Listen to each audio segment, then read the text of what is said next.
Estimats opositors i opositores d'Oposites Fàcil, anem a veure en quines situacions administratives es pot trobar un funcionari. Un funcionari pot estar en servei actiu, que vol dir que està treballant a l'administració pública i prestant els seus serveis amb tots els seus drets inherents. Pot estar també en serveis especials. Això vol dir quan està en el Congrés, quan està en missions especials, quan està en alguna assemblea legislativa d'alguna comunitat autònoma. En aquest cas, quan estarà cobrant el sou i tindrà els drets del lloc que estigui ocupant en aquest moment de serveis especials, però quan tornin al seu lloc d'origen tindrà intactes les seves condicions anteriors del lloc d'origen.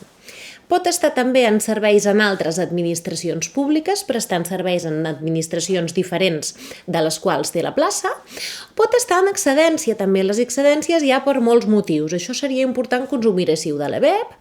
I per últim pot estar en suspensió de funcions. Suspensió de funcions vol dir quan no pot treballar. Pot ser una suspensió de funcions temporal o pot ser definitiva. Moltíssimes gràcies per la teva atenció.